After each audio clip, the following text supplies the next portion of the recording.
I'm Mark Gamba. I'm the mayor of the city of Milwaukee, and I'm going to read one of my favorite books to you this morning. And it's a book that I used to read to my kids when they were young. It's called The Lorax, and it's by Dr. Seuss, and it's published by Random House, and we are reading it with their permission today. At the far end of town, where the grickle grass grows, and the wind smells slow and sour when it blows, and no birds ever sing excepting old crows, is the street of the lifted Lorax. And deep in the grickle grass, some people say, if you look deep enough, you can still see today where the Lorax once stood, just as long as it could, before somebody lifted the Lorax away. What was the Lorax, and why was it there? And why was it lifted and taken somewhere? From the far end of town where the grickle grass grows, the old Onceler still lives here. Ask him. He knows. You won't see the Onceler. Don't knock at his door. He stays in his lurkum on top of his store. He lurks in his lurkum, cold under the roof, where he makes his own clothes out of miff-muffered moofs. And on special dank midnights in August, he peeks out of the shutters, and sometimes he speaks and tells how the Lorax was lifted away.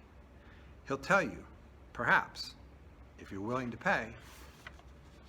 On the end of a rope, he lets down a tin pail, and you have to toss in 15 cents and a nail, and the shell of a great, great, great grandfather snail. Then he pulls up the pail, makes a most careful count to see if you've paid him the proper amount. Then he hides what you paid him away in his snoov,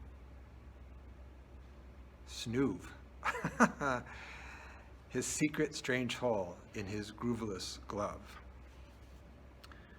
Then he grunts, I will call you by whisper-ma-phone, for the secrets I tell you are for your ears alone. Sloop, down sloops the whisper-ma-phone to your ear, and the old Onceler's whispers are not very clear, since they have to come down through a snurgly hose, and he sounds as if he had smallish bees up his nose. Now I'll tell you, he says, with teeth sounding gray, how the Lorax got lifted and taken away. It all started way back, such a long, long time back. Way back in the days when the grass was still green, and the pond was still wet, and the clouds were still clean, and the song of the swans rang out in space.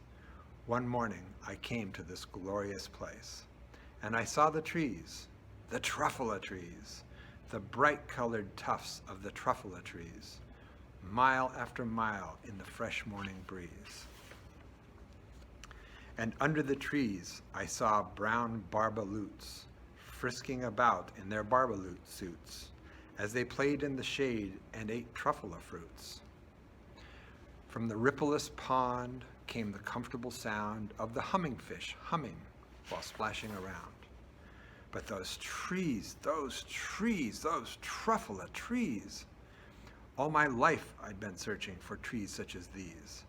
The touch of their tufts was much softer than silk, and they had the sweet smell of fresh butterfly milk. I kept a great leaping of joy in my heart. I knew just what I'd do. I unloaded my cart. In no time at all, I had built a small shop. Then I chopped down a truffula tree with one chop. And with great skillful skill and with great speedy speed, I took the soft tuft and I knitted a thneed. The instant I finished, I heard a guthump. I looked, I saw something pop out of the stump of the tree I'd chopped down. It was sort of a man. Describe him? That's hard. I don't know if I can.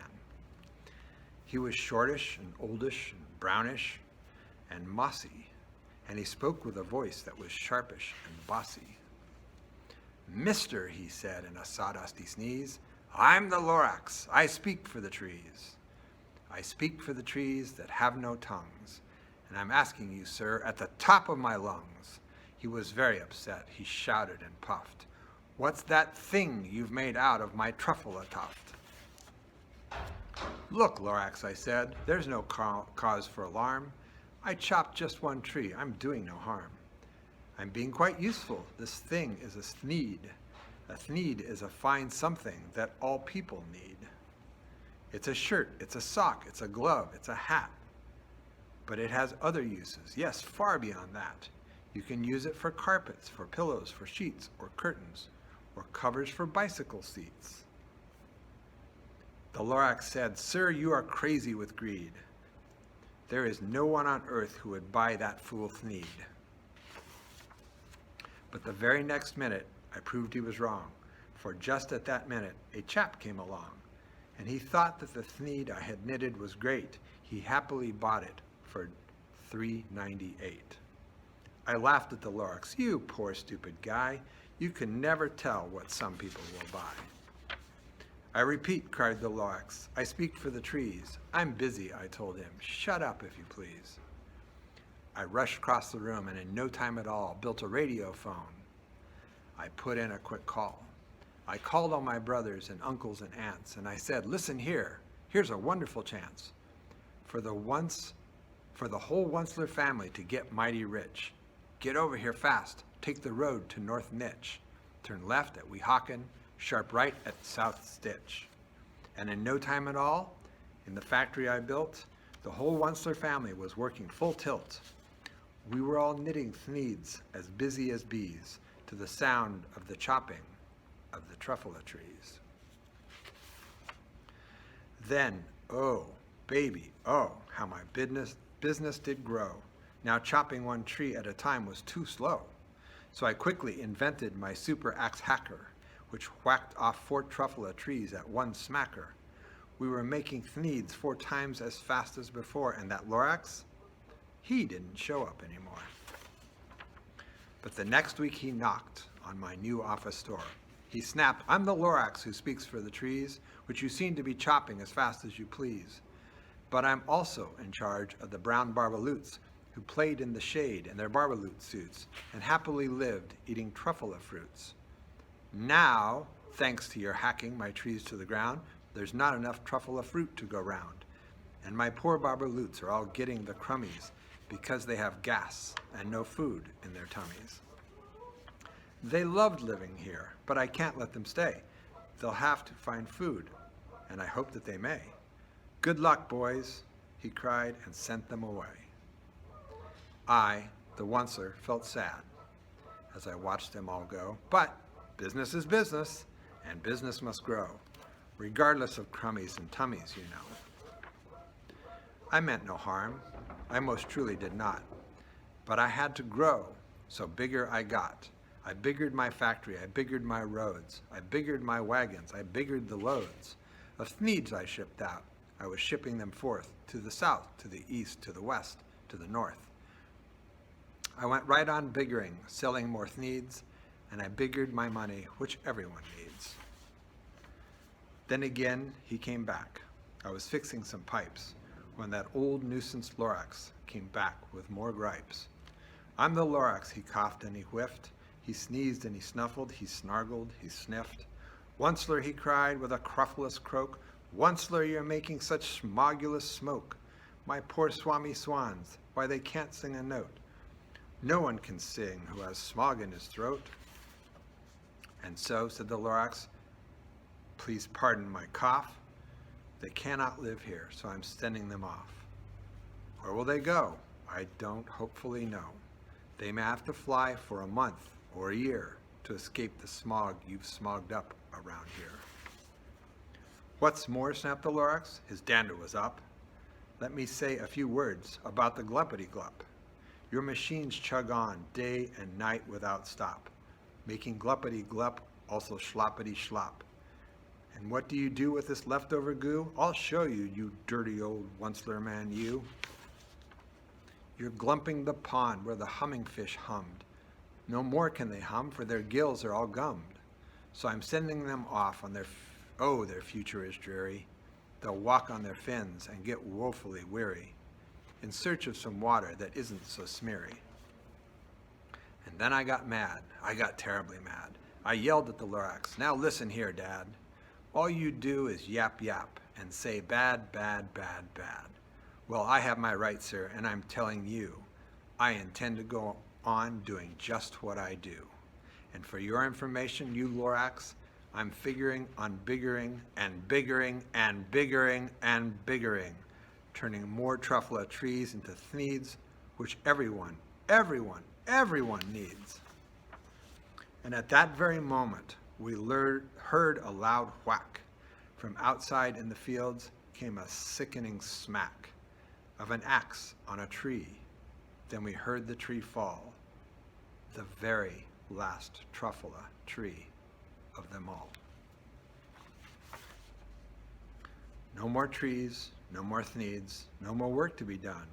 So in no time, my uncles and aunts, every one, all waved me goodbye. They jumped into my cars, and they drove away under the smoke-smuggered stars. And now, all that was left neath the bad-smelling sky was my empty factory, the Lorax, and I. The Lorax said nothing, just gave me a glance, just gave me a very sad, sad backward glance, as he lifted himself by the seat of his pants, and I'll never forget the grim look on his face when he heisted himself and took leave of this place, through a hole in the smog without leaving a trace. And all that the Lorax left here in this mess was a small pile of rocks with one word, unless. Whatever that meant, well, I just couldn't guess. That was long, long ago, but each day since that day, I've sat here and worried away. Through the years, while my buildings have fallen apart, I've worried about it with all of my heart. But now, says the Onceler, now that you're here, the word of the Lorax seems perfectly clear. Unless someone like you cares a whole awful lot, nothing is going to get better. It's not. So, catch, calls the Onceler. He lets something fall. It's a truffula seed. It's the last one of all. You're in charge of the last truffula seeds, and the truffula trees are what everyone needs.